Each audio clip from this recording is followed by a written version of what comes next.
आदियोगी आदिपुरुष, देशाच्या मूल निवासी शिवसंस्कृतीचा जनक भगवान शिव, लिंगायत धर्मपिता विश्वगुरु महात्मा बसवण्णा, शिवयोगी संत शिरोमणी मन्मथ माऊली, युग निर्माता युग प्रवर्तक राष्ट्रसंत सद्गुरु डॉक्टर शिवलिंग शिवाचार्य महास्वामीजी, प्रवचन पितामह महाजगद्गुरु लिंगैक्य परम पूज्य लिंगानंद महास्वामीजी, कायक योगी करुणामूर्ती लिंगैक्य परम पूज्य डॉक्टर बसवलिंग पट्टदेवळू हिरेमठ संस्थान पालखी,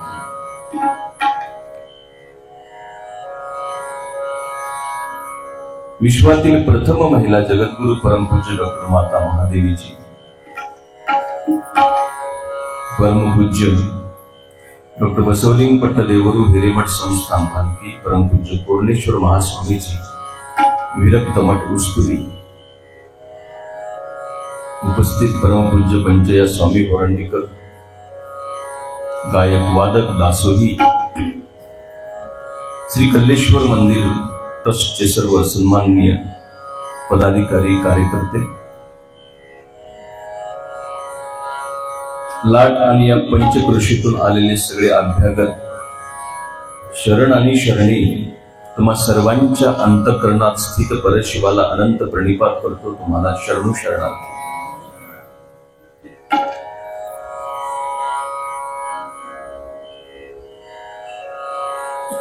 बसवण्णाला एकदा लोकांनी विचारलं,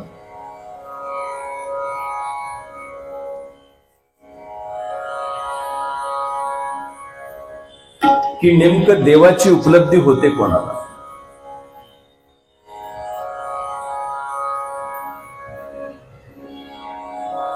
असे कोणते लोक आहेत की ज्यांना परमसत्याची प्राप्ती होते? बसवण्णांचा देव हा अन्यत्र इतरत्र कुठेही नव्हता. तो सामान्य माणसात, सामान्य जीवात होता. किंबहुना सूत्र असं सांगतं की मानवच महादेव आहे, व्यक्तीच देव आहे. पहिल्या दिवशी तर मी म्हटलं होतं, ईश्वर ही मानव का मानस पुत्र है. We are the creator of God. No, God is creator of human being. धर्म आणि देव माणसाने व्यवस्थेच्या रूपात निर्माण केले हे जग सुंदर आणि सुखी करण्यासाठी. बसवण्णाला विचारलं लोकांनी की त्या परमसत्याची, सच्चित आनंद स्वरूपाची प्राप्ती होते कोणाला? बसवण्णांनी सुंदर उत्तर दिलं. म्हटलं फार सोपं आहे. ते परमसत्याची प्राप्ती फक्त त्यांनाच होते जे लोक प्रामाणिक आहेत. Those who are the honest people, they can achieve that supreme power. ते लोक ती परमशक्ती प्राप्त करू शकतात जे प्रामाणिक आहेत.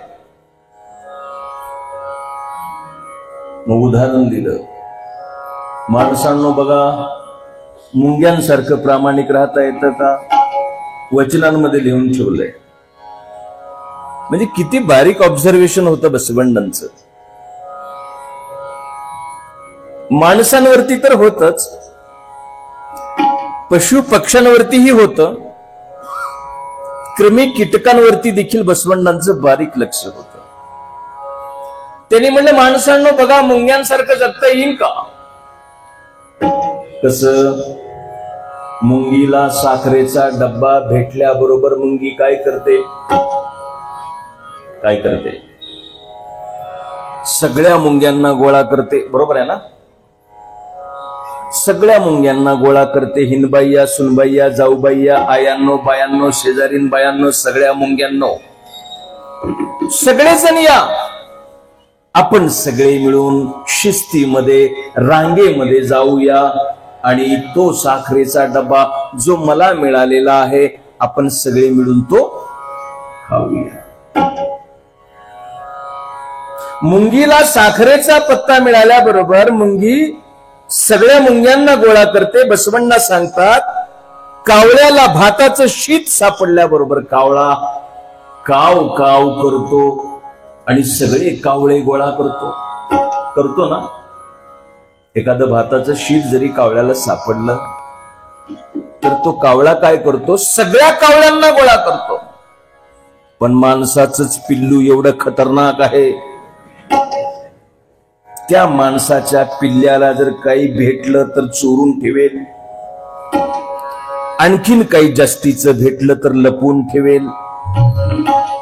नोटा बदलल्यावर काही माणसांनी अक्षरशः नोटा जाळल्या नोटाबंदी आल्यावर.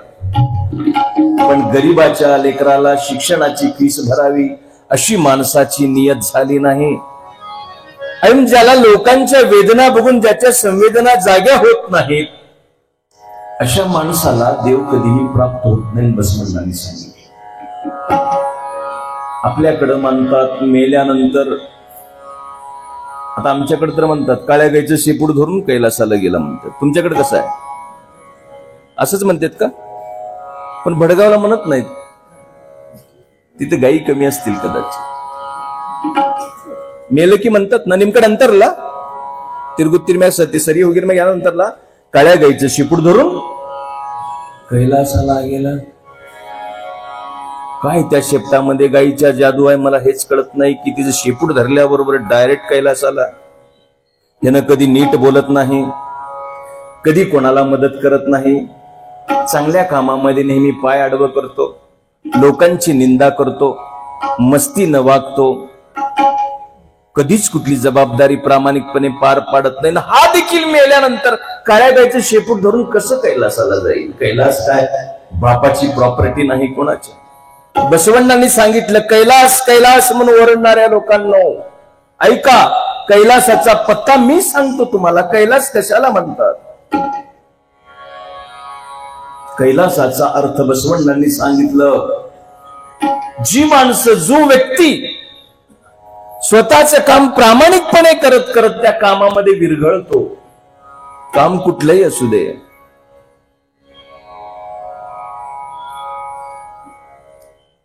शेतकरी इतिहासामध्ये बसवण्णांच्या एक छोटस उदाहरण आहे. माळी जातीचा, माळी समाजाचा एक शेतकरी होता.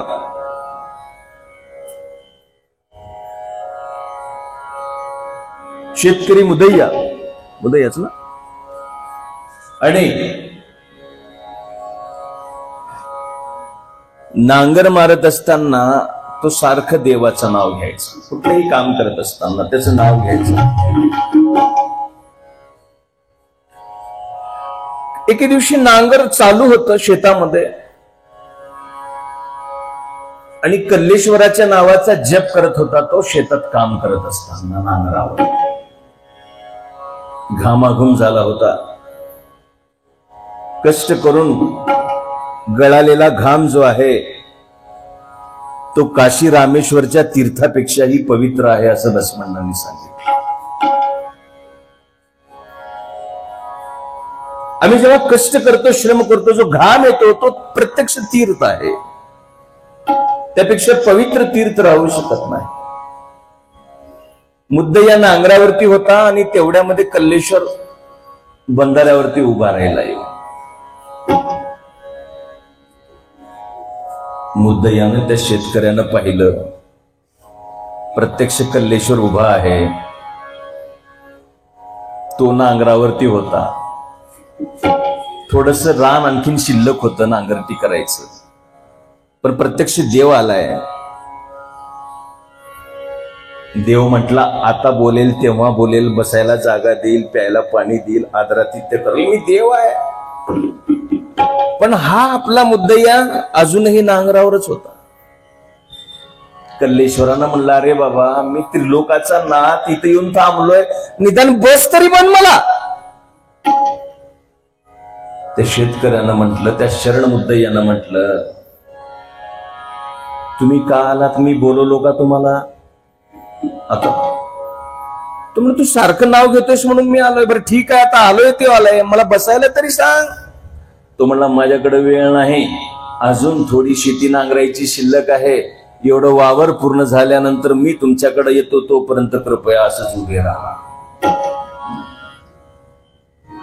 बसवण्णांनी सांगितलं, आमचे शरण काम करत करत त्या कामात जेव्हा विरघळतात तेव्हा तिथेच कैलासाची प्राप्ती होते. दुसऱ्या तंत्राची मंत्राची आवश्यकता नाही. आणि म्हणून बसवण्णांनी एक एक नवा संदेश सगळ्या जगाला द्यायला प्रारंभ केला. 12वं शतक, बागेवाडी नावाचं गाव, आई मादलांबिका, वडील पंडित मादरस. बसवण्णांचा जन्म झाला. 8व्या वर्षी घर सोडलं, कारण या देशातल्या स्त्रियांना न्याय मिळाला पाहिजे. विषमतेनं भरलेल्या सनातनी वैदिक धर्म व्यवस्थेचं हे जाणवं मी स्वीकारणार नाही. हे यज्ञोपवीत मी धारण करणार नाही, कारण याच्यामध्ये स्त्रियांचं शोषण आहे.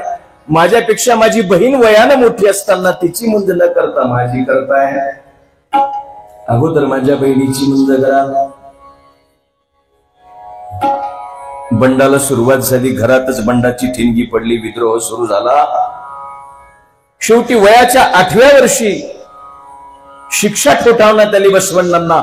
एकतर ही व्यवस्था मान्य कर, परंपरेला मान्य कर, नाहीतर मग तुला घर सोडावं लागेल. आणि वयाच्या 8व्या वर्षी या देशातल्या तमाम स्त्रियांना स्वातंत्र्याचा मोकळा श्वास घेता यावा, आत्मसन्मानाने जगता यावं म्हणून वयाच्या 8व्या वर्षी स्त्री मुक्तीसाठी स्वतःच्या घराचा त्याग करणारा बसवण्णा हा स्त्री मुक्तीचा जगातला पहिला जनक ठरला. लक्षात घ्या, स्त्री मुक्तीचा तो जनक आहे. घर सोडलं, पुढील संगम क्षेत्री आले. घटप्रभा, कृष्णा, मलप्रभा, घटप्रभा, 3 नदींच्या संगमावरती प्रचंड अभ्यास झाला. कारण अभ्यासाशिवाय गुलामीच्या साखळदंडांना आपण तोडू शकत नाही. गुलामी किती खतरनाक असते,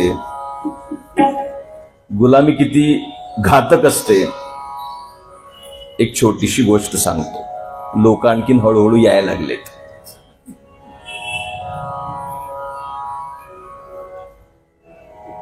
बघा,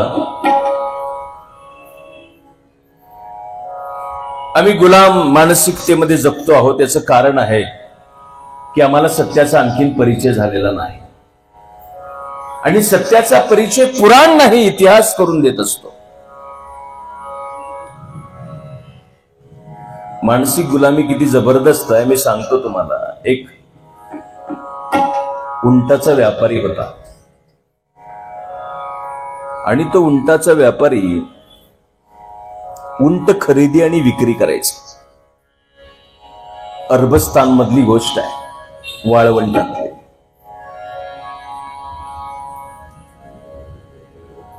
आणि या गावावरनं दुसऱ्या गावावर त्या वाळवंटातनं निघाला. 100 उंट होते त्याच्याकडं, चांगल्या दर्जाची.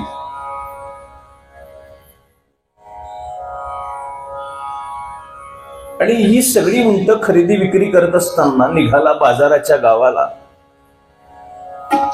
जात असताना सूर्य अस्त झाल्यानंतर, सूर्य मावळल्यानंतर त्या व्यापाऱ्यानं म्हटलं सगळ्या नौकरांना, सगळी उंट थांबवा, अंधार पडतोय आता. आपण असंच जर राहिलो तर त्या वाळवंटामध्ये आपण चुकून जाऊ, कुठेतरी हरवून जाऊ आपण कुठेतरी. इथेच थांबू आपण, पडाव टाका इथेच, माझा तंबू इथेच, गाडा इथेच ठोका. नौकरांनी आदेश मानला. मालकाचा तंबू त्या ठिकाणी उभा करण्यात आला. आणि सगळे उंट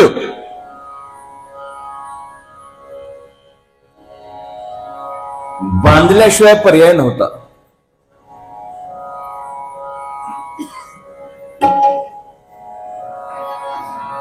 सांब सदा शिव सांब सदा शिव सांब सदा शिव सांब सदा शिव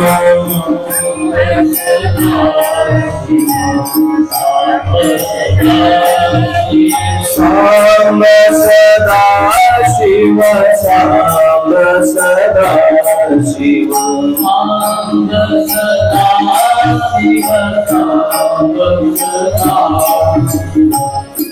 सांब सदा शिव सांब सदा शिव सांब सदा शिव श्री गुरु बसवा लिंगाय नमो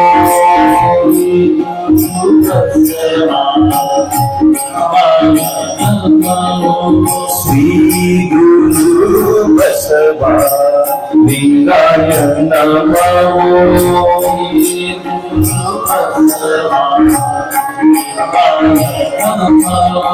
श्री गुरु बसवा लिंगाय नमो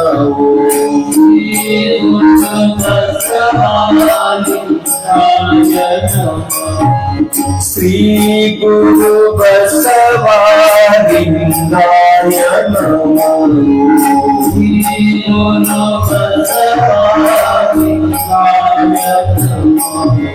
शिवने बसवा बसवा शिवने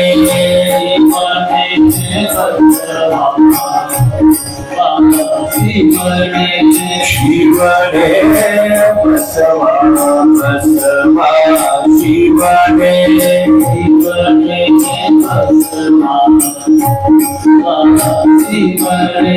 शिवने बसवा बसवा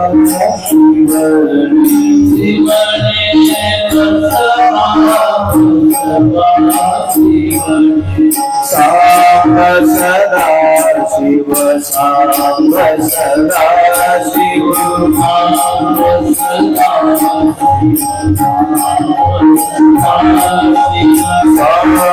सदा शिव सांब सदा शिव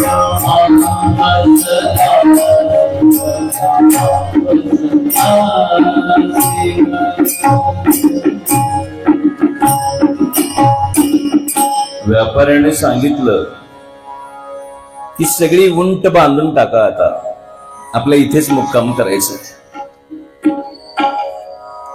नौकरांनी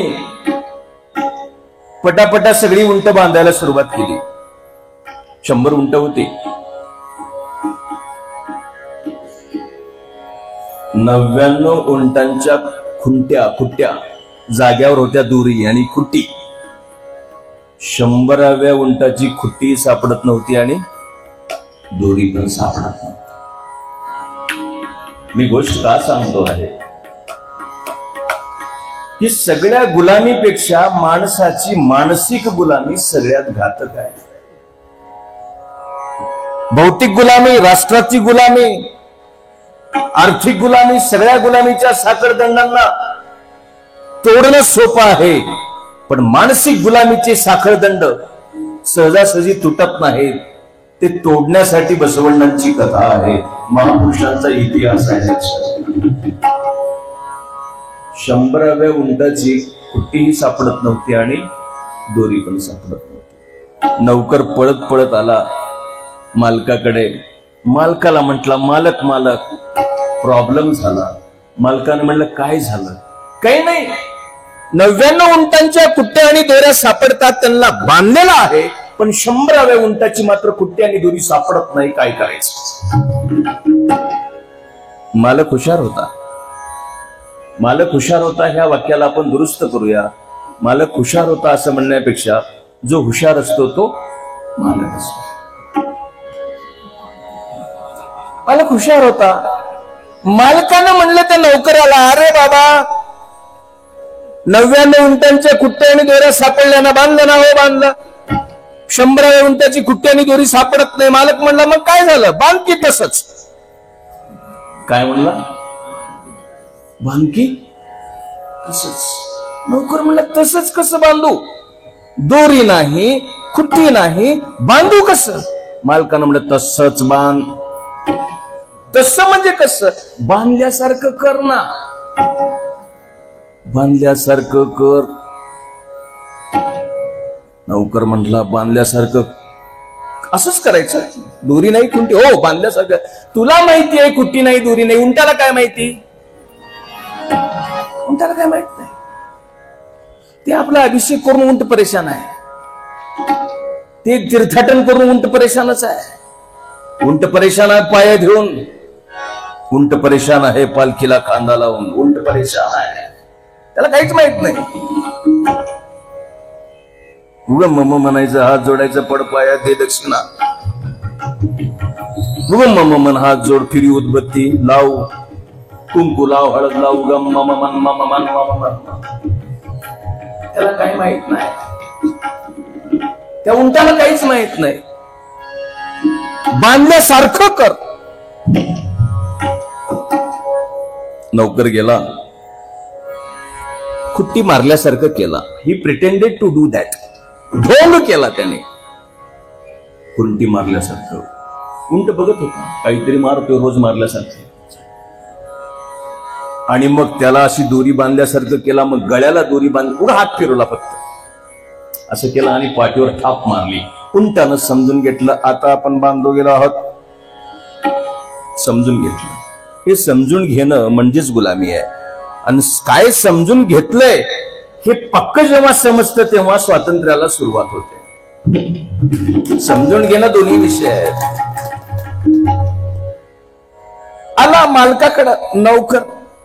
म्हटलं साहेब तुम्ही म्हणल्यासारखं केलं, पण उंट गेलं तर मी जबाबदार नाही. माझे पगारीतून पैसे कापू नका. मालक म्हणला टेन्शन घेऊ नको, झोप बिंदास्त, आपला हाच धंदा आहे म्हणला. अनुभव आहे मला. 5000 वर्षाचा त्या तथाकथित मालकांना अनुभव आहे. उंटांच्या गुलामीचा कोण हलणार नाही. ते निवांत झोपीत आहेत. आम्ही अजूनही बांधलेले आहोत.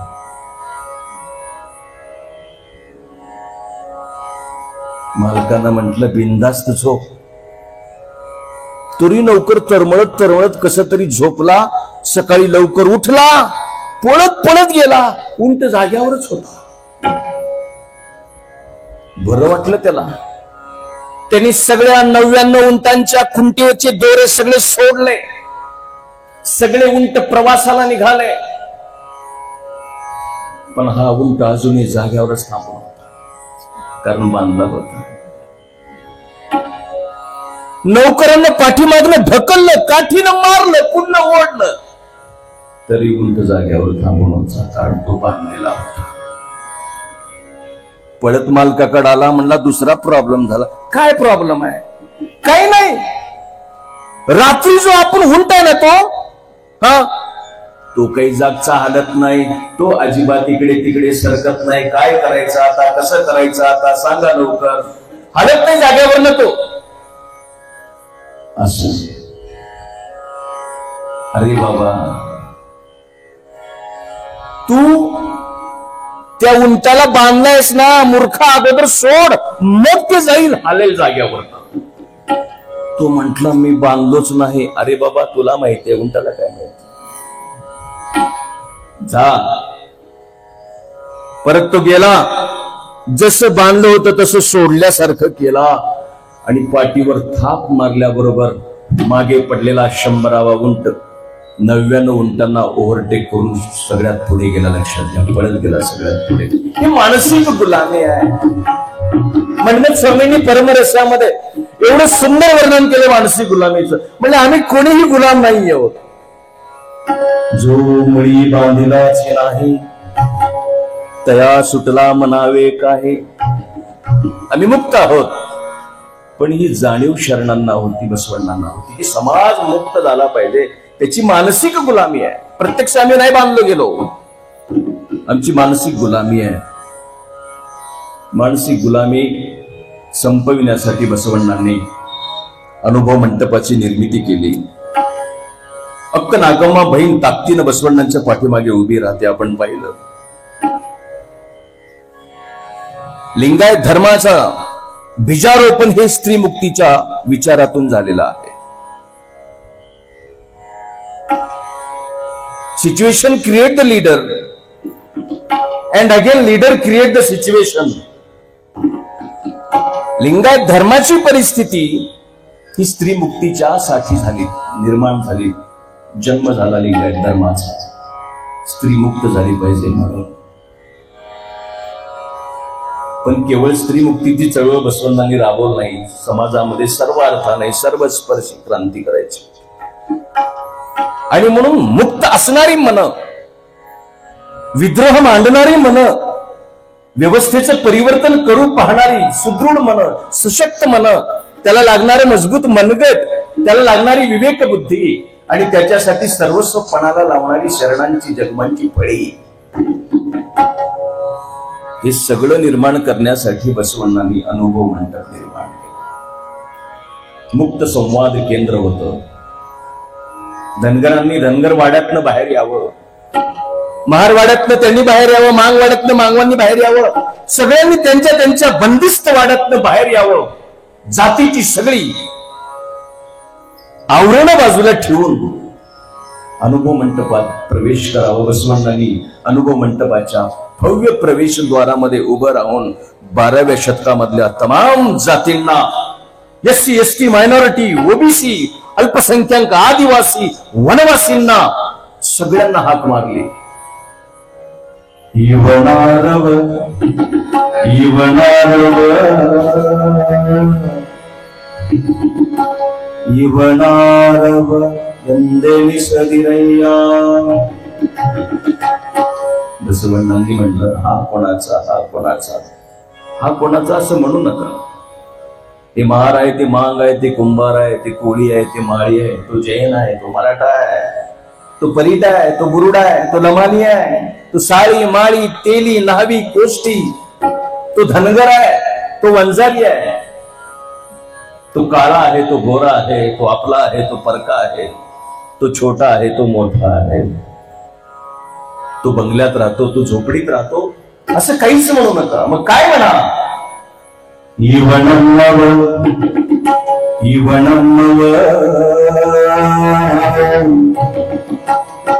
इवनम्मव यंदेणी सय्या. सावली पडल्याबरोबर देखील ज्यांचा विटाळ व्हायचा, कुत्र्या मांजरांचा घरामध्ये मुक्त वावर होता, पण काही समूह मात्र स्पर्शापासून दूर होती. वर्ण भाकर आणि पाणी टाकलं जायचं. त्या लोकांनी ऐकल्याबरोबर त्यांच्या अंगावर रोमांच उभे राहिले. पालातले, झोपडीतले, गावकुसाच्या बाहेरली, डोंगरातली, दऱ्या खोऱ्यातली, व्यवस्थेनं ज्यांना कधीच हिशोबात धरलं नाही, अशा तमाम बहुजनांच्या अंगावरती रोमांच उभे राहिले. इवनम्मव इवनम्मव इवनम्मव यंदेणी सय्या. नम्म कूडल संगम देवा महामणे मगनेंदणी सय्या. बसवण्णांनी 12व्या शतकात म्हटलं, या आपण सगळे एका कुडल संगम देवाचा महान घरचे पुत्र आहोत. अमृतस्य पुत्र वयम बांधवा शिवभक्ताश्च स्वदेशो भुवनत्रयम. आपण सगळे भाऊ आहोत एकमेकाचे. आणि ही हाक ऐकल्याबरोबर गुळाच्या ढेपीला जसं सगळ्या बाजूनी मुंग्या याव्यात किंवा भ्रमराचा पराग कण चाकण्यासाठी, फुलांचा परागकण चाकण्यासाठी जसं भ्रमर यावे, फुलपाखरं यावीत फुलांसाठी, तसं देशभरातली सज्जन शक्ती अनुभव मंडपाच्या दिशेने निघाली. पोतराज जातीचे, नटू जातीच्या अल्लोम प्रभूंना लक्षात आल्याबरोबर ते निघाले. उडू तडीवरनं, शिमोग्यावरनं वीर वैराग्यनिधी अक्क महादेवी निघाली. सौराष्ट्रातनं परीट माची देव आले. कुंभाराचा गुंडय्या, सुताराचा बसय्या आला. न्हावी जातीचा बसवण्णांची सावली बनून राहिलेला अत्यंतिक प्राणप्रिय वारकाचा अप्पण्णा हडपणाला, परटाचा माचिदेव आला. कोण कोण आलं? सोन्नवेगीवरन शिवयोगी सिद्धरामेश्वर आले, धनगराचा वीर गोल्लाळ आला, बुरडाचा केतय्या आला. कोण कोण आलं म्हणून सांगू? एक नाही, दोन नाही, 350 पेक्षा जास्त जातीचे 770 शरण, ज्यात 70 महिला आहेत. ही सगळीच लोक आली आणि सगळ्यांनी एकत्र येऊन जात वर्ण वर्ग विरहित एक संघ, शरण समाज निर्माण, कल्याण राज्य निर्माण. मी राहतोय ते जग आणि मी जगतोय ते जीवन सुंदर आणि सुखी कसं होईल, याचा प्रयत्न करणारी प्रयोगशाळा म्हणजे अनुभव म्हणतात. बेस्ट ऑफ द बेस्ट क्वालिटीचे लोक एकत्र आले जग बदलण्यासाठी, सगळ्या प्रवर्गातले. आणि त्याच अनुभव मंडपात एक महान शरण, ज्यांचं चरित्र आज आपण पाहणार आहोत, महार जातीत जन्माला आलेला, वैदिकांनी, पुरोहितांनी, सनातन्यांनी, धर्ममार्तंडांनी बहिष्कृत ठरवलेल्या जातीचा, होलार जातीचा कुरिलिंग पेद्दी. त्या पेद्दीचं जीवनचरित्र आपण आता पाहणार आहोत. सगळ्यांनी ताट बसायचं आहे. मी एक बसवण्णांचं छोटस नाम संकीर्तन म्हणतोय. माझ्यासोबत तुम्ही सगळ्यांनी मोठ्या आवाजामध्ये म्हणायचं. या ठिकाणी लिंगायत धर्म आंदोलनातील आमचे मार्गदर्शक कोल्हापूरच्या सरलाताई असतील, तंबाके सर असतील, सगळीच टीम कोल्हापूरची आलेली आहे. मी बसव कथेच्या वतीनं आपल्या सगळ्यांच्या वतीने मी शब्दसुमनांनी त्यांचं मनपूर्वक या ठिकाणी हार्दिक स्वागत करतो.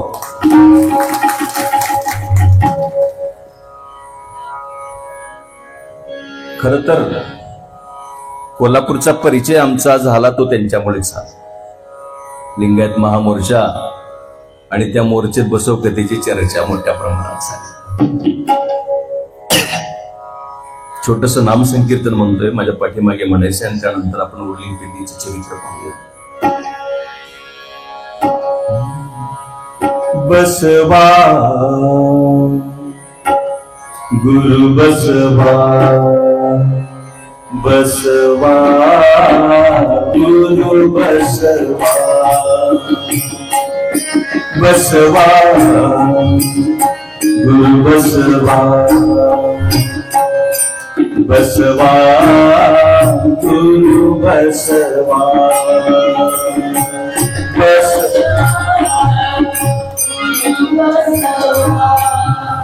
मोठ्याने म्हणा,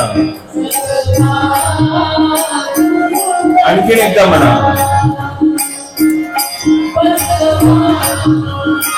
आवाज वाढवत चाललाय, ह्याचा आवाज कमी करू नका.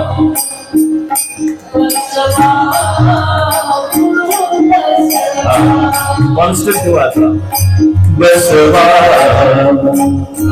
गुरु बसवा, बसवा गुरु बसवा, बसवा गुरु बसवा, बसवा गुरु बसवा, बसवा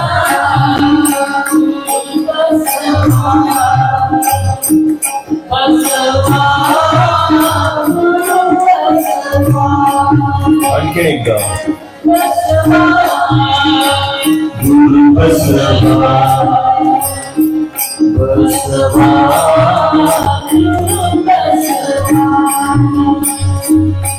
बसवा, लिंग बसवा,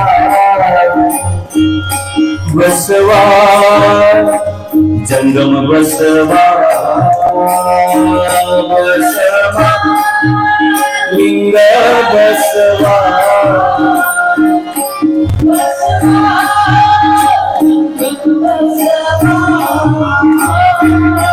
बसवा तीर्थ बसवा बसवा मंत्र बसवा बसवा तीर्थ बसवा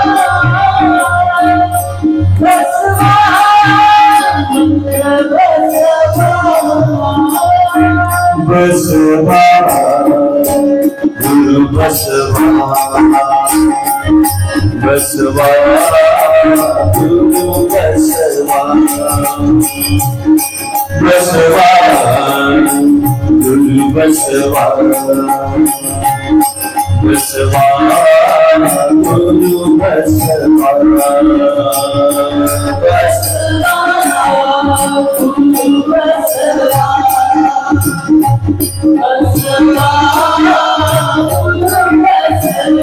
सगळ्यांनी म्हणा मोठ्याने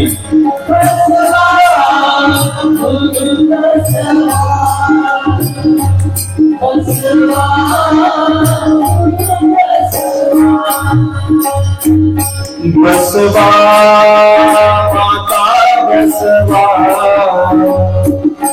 बसवा पिता बसवा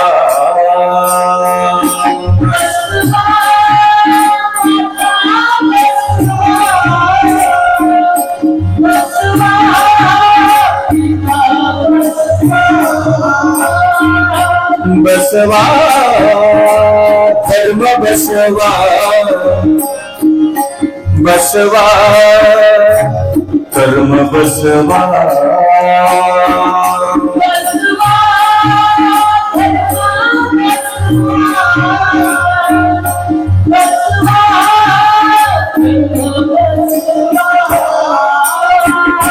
बसवा बंधु बसवा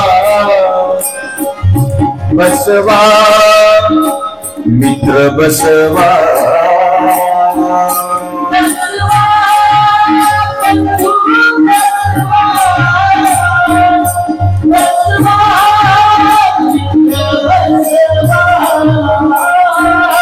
बसवा जीव बसवा बसवा शिव बसवा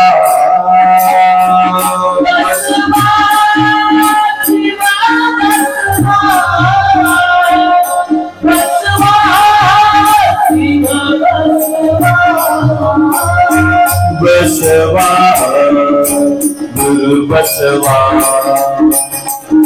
बसवा गुरु बसवा बसवा गुरु बसवा बसवा गुरु बसवा बसवा गुरु बसवा बसवा गुरु बसवा बसवा गुरु बसवा बसवा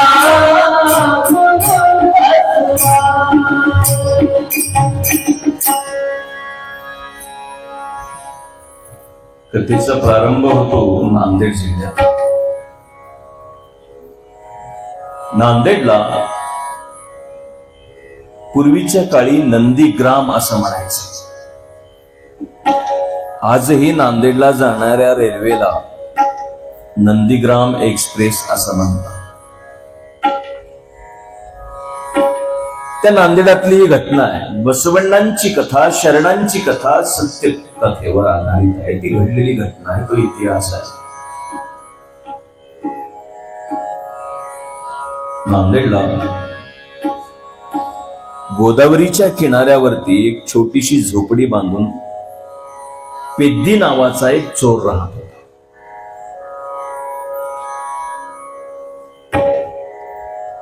चोरी करणं हे त्याचं काम होतं. व्यवस्थेनं बहिष्कृत आणि अस्पृश्य ठरवलेली जात त्या जातीचा पेद्दी होता. तसा पेद्दी मूळचा निजामाबाद जिल्ह्यातला आहे. पण तिथं चोरी करताना सापडल्यामुळे तिथनं तडीपार झाले, मारून हकालून दिलं होतं याला इकडे.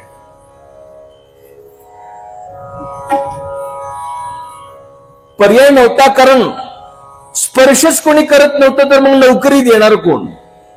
पर्याय नव्हता. पोट जगवायचं आहे, घर चालवायचं आहे, व्यवस्था स्पर्श करू देत नाही, जगू देत नाही माणूस म्हणून, मग करणार काय? पेद्दी चोर आणि त्याच्या बायकोचं नाव होतं काळावा. काय होतं? ಅಂದ್ರೆ ಬರೆ ಒಮ್ಮರ್ ಜೋರ್ಸಿ ಏನಿತ್ತು ಹೆಸರು? ಗಂಡುಂದ ಹೆಸರು ಏನಿತ್ತು? ಪೆದ್ದಿ. ಏನಿತ್ತು? ಪೆದ್ದಿ. ಹೆಂಡತಿ ಹೆಸರು ಕಾಳವ. कारण कथेमध्ये एक एक कॅरेक्टर वाढायला लागले. तुमच्या डोक्यात काय बसते काय नाही मला माहिती, पण हा इतिहास आहे. माणसांनी एकत्र येऊन माणुसकीचा केलेला सोहळा आणि अट्टहास म्हणजे बसवण्णांचं चरित्र आहे. झोपडीतल्या सामान्य रस्त्यावरल्या कष्ट करणाऱ्या, काम करणाऱ्या, बहिष्कृत भारतातल्या लोकांना पुरस्कृत करणारा बसवण्ण आहे, ज्याची कोणीच दखल घेतली नाही. तो शेवटचा माणूस जो गुडघ्यात मान घालून चिंता करतोय संध्याकाळच्या भाकरीची, मृत्यूनंतरच्या मोक्षाची, स्वतःच्या सुरक्षेची. बसवण्णांनी त्याला हातीचं बळ प्रदान केलं, त्याला सन्मानित केलं, त्याला इज्जत दिली, आत्मसन्मान दिलं त्या सामान्य माणसाला.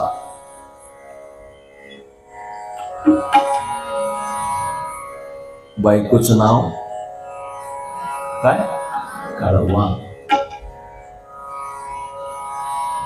चोरी करण्याची पद्धत होती, हा रेकी करायचा. रेकी माहिती आहे? टेहाळणी. टेहाळणी करायचा. कोणाच्या घरी सोनं आहे, कोणाच्या घरी नाणं आहे, कोण मोठ्या घरातली लोक आहेत, महिलांच्या अंगावर किती सोनं आहे, लपायला जागा कुठं आहे, पळायला जागा कुठं आहे, दांडगा वाडा कोणाचा आहे, श्रीमंत कोण आहे, सगळं बघायचा आणि मग मोठ्या घरामध्ये चोरी करायचा. बघा, ही घटना ज्या घरात घडली ना नांदेडमध्ये, त्या घराच्या समोरच बसवकथा आम्ही जाणीवपूर्वक लावली होती. ती फिलिंग्स आम्हाला यावेत म्हणून. जिथं बसवण्णांची ही घटना घडली ना, आता मी सांगतोय ती घटना ज्या गावात, ज्या घरात घडली, तिथं आम्ही बसवकथा पण लावली होती नांदेड. इतवारामध्ये, सराफ लाईनला, वेताळ चौकाच्या जवळ, आजही नांदेडमध्ये. पेद्दी चोरानं सगळीकडं पाहिलं नांदेडमध्ये आणि त्याच्या लक्षात आलं की एक घर श्रीमंत आहे, त्या घरातल्या लोकांच्या अंगावरती सोनं नाणं आहे, सुखी संपन्न घर आहे, बैल बारदाना मोठा आहे, मोठा सावकार आहे, नौकर चाकर देखील कमी आहेत, कारण ते घर लिंगायताचं होतं. लिंगायत स्वतःच काम स्वतः करतात, स्वतः कष्ट करतात, दुसऱ्यावर विसंबून राहत नाहीत. जोपर्यंत शरीर श्रम करता आहे तोपर्यंत शरीर श्रमला पाहिजे, ही धारणा बसवण्णांची, ही धारणा शरण तत्वाची आहे. उगी 4-4 सुना आल्या म्हणून सासूबाईंना देखील पलंगावर बसून चहा मागायचं नाही. जोपर्यंत शरीर श्रमत आहे तोपर्यंत त्याला श्रमवा, कष्ट करायला हवा, त्याला प्रवृत्त करा. बसवण्णांनी सांगितलं, गाळलेला घाम गंगेच्या तीर्थापेक्षाही पवित्र आहे आणि घाम गाळणारा प्रत्यक्ष परमेश्वर आहे, हा सिद्धांत बसवण्णांनी मांडला होता. आणि जिथे श्रम कष्ट सगळे करतात तिथे लोक श्रीमंत होतात. त्या सावकाराचं नाव सुरैया होतं. सुरैया नावाचा व्यापारी, नंदीग्रामामध्ये, नांदेडमध्ये सगळ्यात श्रीमंत वाडा त्याचा. पेद्दीनं पाहिलं नोकर चाकर कमी आहेत, स्वतःची कामं स्वतः करतात, अडचण नाही आपण या घरामध्ये चोरी करायला. वर्दळ संध्याकाळी कमी झाली की आपण डाका हाणायचा. हा गेला बायकोला म्हटला, काळेवाला काळजी करू नको, तुला पिवळच करतो म्हटलं, तुला पिवळच करतो. ती म्हटली मनातल्या मनात, असंच बोलतय कडू, नेहमी गोड गोड बोलतय. कवळ होऊन पिवळं व्हायची वेळ आली, पण कधी फुटका मनी दिला नाही या माणसाला. तुला पिवळं करतो म्हटलं, पिवळं करतो म्हटल्यावर हे नमली जावा मग पटकन पटकन जा. लोभ पापाचा बाप आहे. ज्या घरातला पुरुष संशयी आहे आणि ज्या घरातली स्त्री लोभी आहे तिथे सुख प्राप्त होत नाही. समाधानी स्त्री, वैभव आहे त्या घरचं, पण ही लोभी होती. ती म्हणजे जावा हो पटकन, मला पिवळं व्हावं वाटायला लागलं. रामायणात सीतेला एकदा पिवळं व्हावं वाटलं, माहिती आहे ना, त्या हरणाचं कातडं बघून. किती त्रास झाला आपण सगळेजण जाणतो. मला पिवळं व्हायचंय. पेद्दीनं म्हणलं थांब, गडबड कशाला करलालीस, अजून अंधार तर होऊ दे, लोक तर झोपू दे, का मार खाऊ घालतीस काय मला म्हटलं, लोकांना झोपू दे. आला मोठा वाडा, मोठा दरवाजा. संध्याकाळच्या सायंकाळच्या वेळेस जनावर सगळी रानातनं वाड्यात परत येत होती. त्या जनावरांच्या कळपात पेद्दी चोर लपला आणि हळूच वाड्यामध्ये शिरला. नजर चुकून जिन्यावरनं चालत चालत वरी जाऊन गच्चीवरती टेरेसवरती लपून बसला. वाट पाहत होता सगळ्यांच्या झोपण्याची. आता झोपतील तेव्हा झोपतील, पण कोणी झोपत नव्हतं.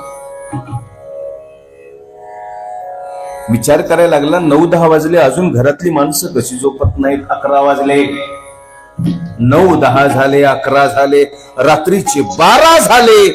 घरातली बारकी बारकी लेकरं आंघोळीला बाथरूम मध्ये शिरले. किती वाजता? 12 वाजता. हा वरी होता. लहान मुलांची आंघोळ झाली, मोठ्या माणसांनी पण आंघोळ केली. हा म्हणायला लागला, रात्री 12 वाजता घरातली माणसं लेकरा बाळा सकट आंघोळ्या करायला लागली. हे घर माणसाचं होय का भूताचं होय म्हटलं. पद्धत झाली का 12 वाजता आंघोळ करतात. घरातल्यांनी स्नान केल्याबरोबर अंगणामध्ये सुंदर रांगोळ्या आणि छोटे छोटे छोटे छोटे दिवे लावायला सुरुवात केली घरातल्या सदस्यांनी.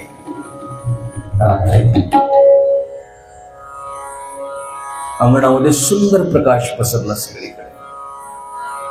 उजळून निघाला अंगण सुरैया व्यापाऱ्याचं. हा म्हणला, अरे दिवाळी नाही, दसरा नाही, सण नाही, उत्सव नाही, काही नाही, तरी दिवे लावतायत ह्या घरातले लोक. आपण दिवे दिवाळीत लावतो. दिवाळीतले दिवे आपलं कडतं काढणारे असतात. कदाचित सण आपल्यावरती कर्ज करणारा असतंय. संतांनी शरणांनी म्हणलं, दिवा लावायचा असतो तेलाचा नका, ज्ञानाचा दिवा, बसवांच्या वचनांच्या ज्योतीचा दिवा लावता येते का ते बघा. नामदेवांनी वारकरी संप्रदायानं सांगितलं, नाचू कीर्तनाचे रंगी, ज्ञान दीप लावू जगी म्हणले. आम्ही ज्ञानाचा दिवा लावणार माणसं. पण आपण दिवे देवाला लगेच तुपाचे लावतो, बरोबर ना. जेवढं तूप आपल्या महिलांनी वात्यात घालून जाळलेत ना, तेवढं तूप जर लेकरांना खाऊ घातलं असतं तर आपली लेकरं कलेक्टर झाली असती बघा. पण आपण सगळं तूप जाळायच्या भानगडीत पडतो. सुंदर दिव्यांची आरास, चोराला प्रकाश आवडत नाही. तो अस्वस्थ झाला. पेद्दी चोर होता, वरी बसला होता, त्याला चोरी करायचं होतं, झोपण्याची वाट पाहत होता. अंधार आवडतो चोराला. मन्मथ स्वामींनी खूप सुंदर अभंग लिहिला या प्रसंगावरती. साधूच्या वचना सज्जना उपदेश, खळा लागे द्वेष वाटे चित्ती, चंद्रोदयी सुख पावती चकोर, दुःखी होती चोर दुष्ट बुद्धी, सूर्याच्या प्रकाशे वर्तते सकळ, दिवा भीत बीळ धरून राहे, मन्मथ म्हणे हित सज्जनासी होय, दुर्जन तो जाय अधोगती. चोराला प्रकाश आवडत नाही आणि जातीयवादी माणसाला महात्मा बसवांना आवडत नाही. लक्षात, चोराला प्रकाश नाही आवडत. लक्षात घ्या, एखाद्याला बसवांना आवडत नसेल ना, समजून घ्या हा खतरनाक जातीयवादी आहे. हा स्त्रियांचं शोषण करणारा आहे. हा भारतीय संविधानाच्या विरोधात वागणारा आहे, कारण याला बसवांना आवडत नाही. बसवण्णांचा शत्रू हा राष्ट्राचा शत्रू आहे. बसवण्णांचा शत्रू हा मानवतेचा शत्रू आहे. बसवण्णांचा शत्रू हा ब्रह्मांडाचा शत्रू आहे. लक्षात घ्या. त्याला प्रकाश आवडला नाही. तो मला सगळीकडे प्रकाश का? विचार करायला लागला. उगीच्या उगालो, फसून बसलो, भानगड झाली, हे काय प्रकार आहे, दिवे का लावतायत, आंघोळ्या काय, एवढं सगळं विचाराचं मंथन चालू असताना सावकाराच्या घरचं दार उघडलं. मोठं कवाड होतं, दांडगच्या दांडग, कर कर कर आवाज करत कवाड उघडलं. खाड खाड खाड खाड खाड खाड मध्ये कोणीतरी चालत येत होत. छाम छाम छाम छाम पावलं टाकत. एवढ्या रात्री कोण आला असेल? एवढ्या रात्री त्या घरात, नांदेडच्या नंदीग्रामच्या त्या इतवारामध्ये, त्या सराफाईंच्या दरगूच्या त्या सुरैय व्यापाऱ्याच्या घरात रात्री 12च्या नंतर कोण आलं होतं? त्या रात्री जेव्हा पेद्दीवरती होता, लपून बसला. तू विचार करायला लागला, एवढ्या रात्री कोण आलं? आणि सहज त्याने बघितलं, वरनं डोकावून अंगणात पाहिलं, दारात आतमध्ये प्रवेश केले होते. लक्षात घ्या, जिथं हा पेद्दी चोर चोरी करण्यासाठी गेला होता, त्याच दिवशी त्याच रात्री त्या सुरैय व्यापाऱ्याच्या घरी इष्टलिंग दीक्षेचा कार्यक्रम होता. आणि हा नेमका तिथं कशाला गेलता? चोरीला. याला काहीच माहित नव्हतं. आणि दीक्षा संस्काराचा कार्यक्रम याला माहित नाही. हा कुतूहलानं बघायला लागला. सुंदर मूर्ती आतमध्ये प्रवेश केली. कोण होते ते? नांदेडच्या जवळ कंधार नावाचं गाव आहे, जिथे या बसव कथेचा जन्म झाला, जिथून आम्ही दरवर्षी आमच्या सगळ्या सहकाऱ्यांसोबत समता संदेश पदयात्रा काढतो. गेला 11 वर्षांपासून. त्या कंधारच्या लिंगायत मठाचे गुरु उरिलिंग स्वामी. कोण? मोठ्याने म्हणा, कोण? उरिलिंग स्वामी. नेमकं दीक्षा देण्यासाठी आले होते. हा बघायला लागला, सुंदर मूर्ती, भाळावरती भस्म आहे, गळ्यात रुद्राक्षांच्या माळा आहेत, इष्टलिंग धारण केलेलं सुंदर शरीर, वृद्ध संन्यासी, जंगम मूर्ती. झम झम पावलं टाकत आत येत होते. विलक्षण वेग होता त्याच्या चालण्यामध्ये, एक मोठा आत्मविश्वास होता त्याच्या देहबोलीमध्ये, सात्विकता होती, डोळे पवित्र होते. अनुभव मंटपाचा जंगम होता, बसवण्णांचा जंगम होता. शरणांनी पाठवलेला मानवी जीवन सुंदर आणि सुखी करणारा तो चालता बोलता कल्पवृक्ष होता. प्रवेश केल्याबरोबर यांनी पाहिलं तर भारी भस्म, लिंग गळा, शोभे रुद्राक्षांच्या माळा, मुखी मंत्र पंचाक्षर, धन्य धन्य ते शरीर. ते दृश्य पाहिल्याबरोबर हा बघायला लागला.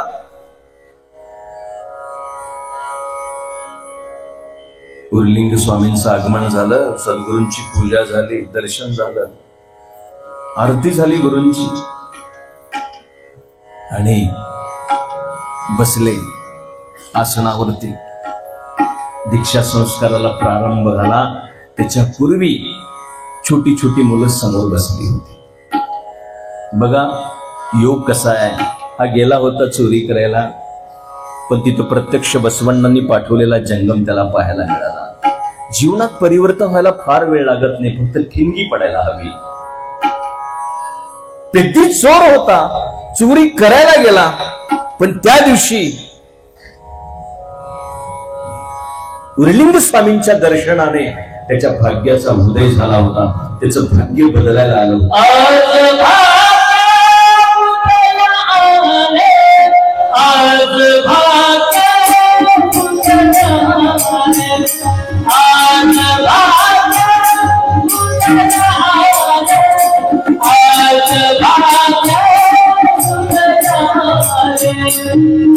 आज भाग्य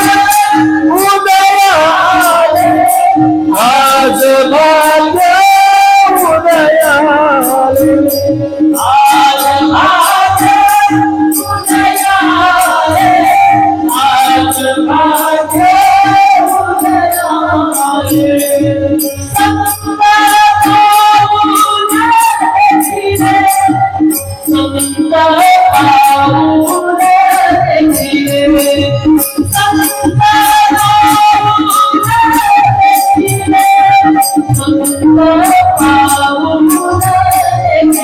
आज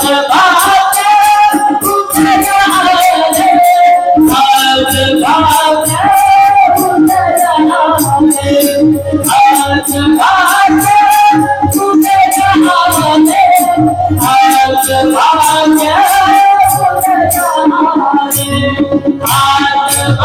उदय आले. आज भाग्य उदय आले, आज भाग्य उदय आले, आज भाग्य उदय आले.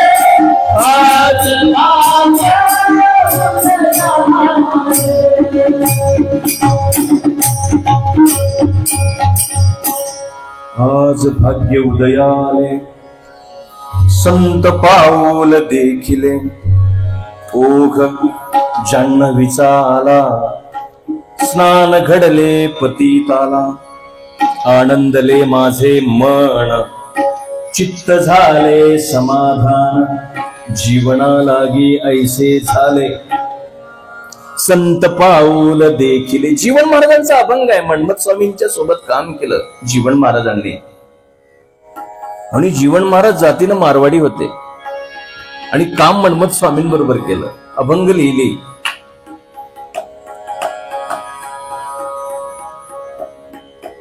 भाग्याचा उदय होण्याची वेळ आली होती त्या पेद्दीची, आणि पेद्दीच्या रूपात कंधार आणि नांदेडच्या परिसरातल्या सगळ्या बहुजन समाजाची.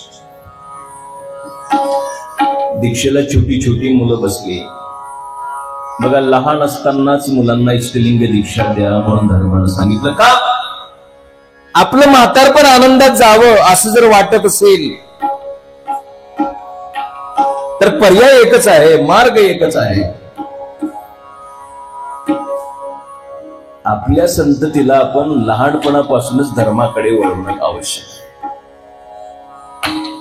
मी मगाशी म्हंटल तुम्हाला की एसटी केल्यावर हात करायचं नाही. एसटी आहे तोपर्यंत एसटीत बसा. 8व्या वर्षी दीक्षा संस्काराचा प्रघात आपल्या धर्मामध्ये आहे. लिंगायतामध्ये छोट्या छोट्या मुलांना समोर बसलं, चिमुकल्या डोळ्यांनी लेकरं बघत होते.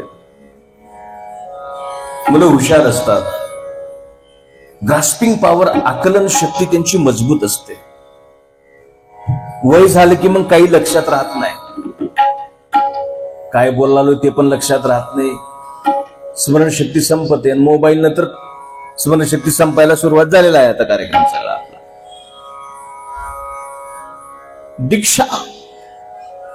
दीक्षा संस्कारावरती खूप सुंदर शिवयोग शास्त्रामध्ये श्लोक आलेला आहे. दीक्षा काय आहे? शास्त्रात सांगितले क्रिया दीक्षा आहे, वेधा दीक्षा, मंत्र दीक्षा. दीक्षेचे वेगवेगळे प्रकार आहेत. शरण दीक्षा वेगळी, जंगम दीक्षा वेगळी, भक्ताची दीक्षा वेगळी. त्या जबाबदारीप्रमाणे ती दीक्षा होते. जसं प्रत्येकाची ओथ वेगळी असते, शपथ वेगळ्या असतात. दीयते च शिवज्ञानम क्षीयते पाशबंधनम. दीक्षा म्हणून महत्वाची आहे की हे जो इष्टलिंग आहे आमच्या गळ्यातलं, बघा मंदिरातल्या मूर्त्यांमध्ये आणि इष्टलिंगामध्ये काय फरक आहे? मला काल कोणीतरी विचारलं, मी मला सांगतो का ते. तुम्ही प्रश्न हळूहळू विचारायला लागला. प्रश्नांचा भडीमार व्हायला पाहिजे. आपला ऐकून घरी जायची सवय लागलेली आहे. कोणीच कोणाला प्रश्न विचारला तयार नाही, ही सगळ्यात घातक सवय आहे. मी सकाळी आज न्यू इंग्लिश स्कूलला आपलं शाळेतल्या विद्यार्थ्यांना सकाळी आज मी बसवण्णा सांगण्यासाठी मैदानावरती गेलो होतो. आज तिथला एक छोटासा संदर्भ मी इकडे सांगतो. शिक्षक आलेत का काही शाळेत?